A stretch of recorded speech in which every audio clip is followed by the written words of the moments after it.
You are the resistance. Hey there guys, Ironic Rebound here. So I do my 10 things I hate about my CBR650F. And so there it is. Now, this is my second bike. I just want to have a look around because honestly I got kicked out everywhere I've gone today. Everywhere I've gone today I've been kicked out trying to make this video and get some pictures for Instagram. So I'm going to keep an eye out anyway. So a nice February afternoon. Beautiful day. A little chilly but nice. So 10 things I hate about my CBR650F. So most of the things that I disliked I've actually changed. And there's really only one thing, maybe a couple things that I cannot change, unfortunately. First off, the stock exhaust had to go. Way too quiet. So I've replaced it, of course, with the Akrapovic or Akrapovic. That thing is badass. You can check this video here for a sound clip before and after. It's night and day, and the cars and cages definitely hear you coming. So that was one. Two, the stock levers were horrible, as on most bikes, so I have since replaced it with aftermarket levers. These being billet aluminum, titanium is the color. They're some no-name Chinese brand, but honestly they look, feel pretty great. So yeah, that's number two. Number three, which I have not changed yet, the stock windscreen. It looks okay, but honestly for highway rides, I'm 6'1". I find that this does not do the trick. I am looking at the double bubble or something a little bit conservatively larger, which should help. So that's number three, is the windscreen. Number four, signals, the front turn signals. Those ridiculous bulbs that come on there stock. I have since replaced them with some cheap aftermarket flush turn signals. I'll put some links in the descriptions, hopefully, for all the whereabouts of the aftermarkets. So yeah, that's number four, is the front turn signals. Number five is the rear tail. So that's what it looks like now, and this is what was on it before. So huge improvement. Gets rid of the turn signals. That is an integrated light that's built in. Integrated turn signals, as well as LEDs I've added in only to increase the visibility. So that's number five. Number six is the seat. So I do have the seat cowl on here. That's a dealer part. That's the OEM part, only because I couldn't find an aftermarket because the bike is relatively new model. So that's the seat cover, which I think improves the look dramatically. The banana seat entirely, more than aesthetically, I still have a hell of a time pulling it on and off. I think since putting wiring in those LEDs, it's adjusted some of the tolerances, so it's a real tight squeeze. That's what she said. It's a pain in the ass. My single seat on the 500R was far superior, far easier to take on and off. And I do get under there a bit because it's a little storage that I have. And yeah, so it's a pain in the ass. I mean, ultimately, I guess you don't have to get under there very often. So that's okay. It's not all that bad. So that's number six. Number seven is ABS. So there is front and rear ABS on this bike. Now, I'm a newer rider. I've got a season. I've got about 20,000 kilometers or so under my belt. ABS does come in handy for a newer rider.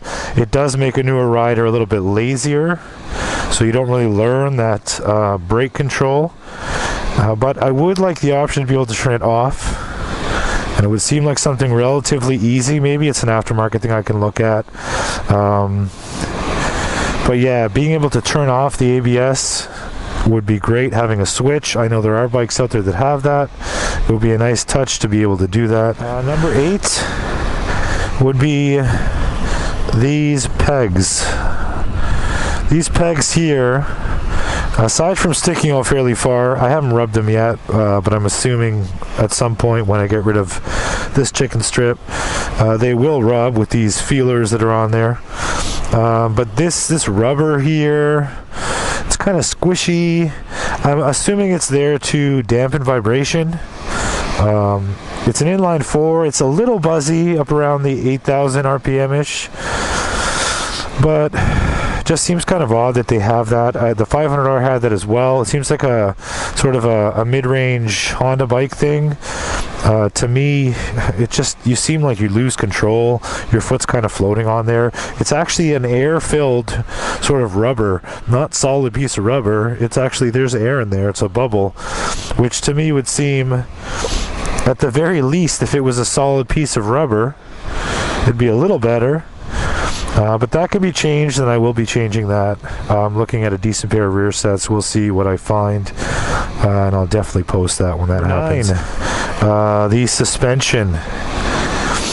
So the rear, I believe, is adjustable. It's a monoshock. It is adjustable. I believe there's a few positions, which is great. I'm a heavier rider, being over 6 feet. So if you're obviously smaller in the 150 pound range, I think that's what it's sort of tuned for. So if you weigh more than that, I'm in and around the 200 range. It needs to be tightened up in the back, which does help. But the front is not adjustable, stock anyway. So you don't have, so I find that when I tighten up the rear, the front is still rather spongy. There's quite a bit of play. It's not adjustable from factory, but my understanding is there are adjustable aftermarket parts, so you can add that adjustment option. Number 10, what I hate the most about this bike, which I unfortunately cannot change, it's growing on me, mind you, is that front headlight. So this is a Honda, it's a 650F.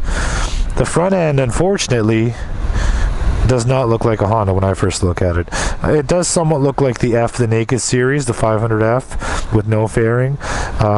I don't know why they would do that. To me personally, the dual headlamp option, when they both light up, which is rare, is just better for visibility at night. That visibility at night is not great. It's fairly yellow as well, the light bulb, the stock lamp, which I can change out for HID, whatnot. But I just find that it's odd. I don't know why they went with that design. I really love the 2 headlamp design on the 600RR, on the 1000RR, even on the 500R had the 2 headlamps, which I really liked.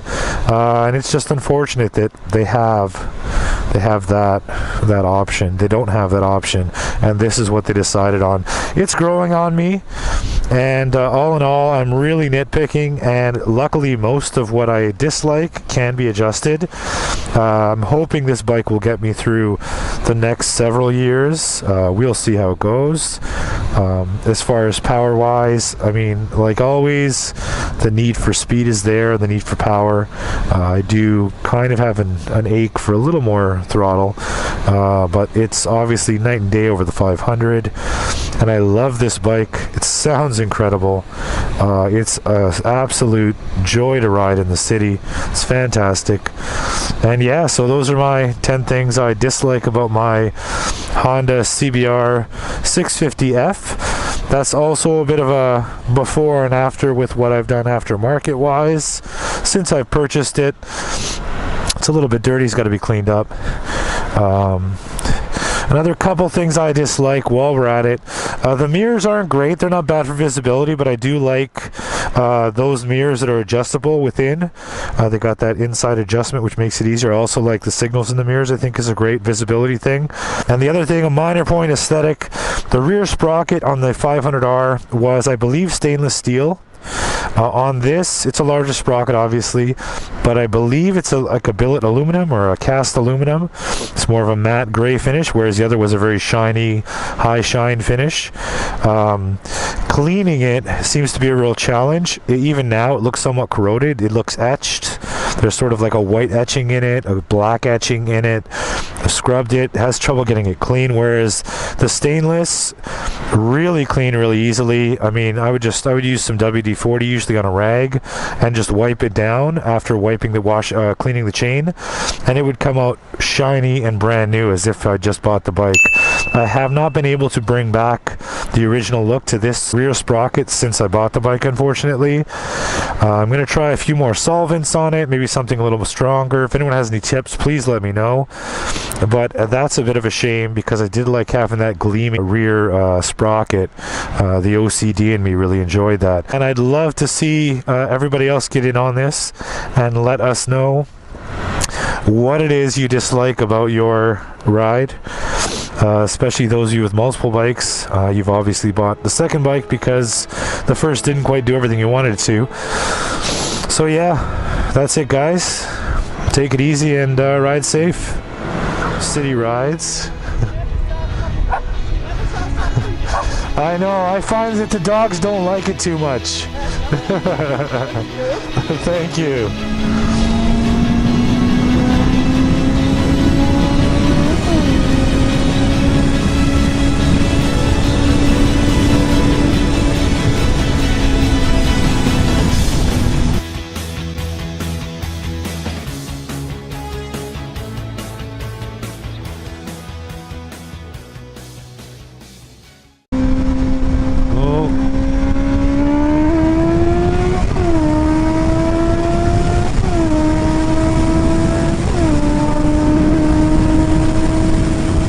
Yeah!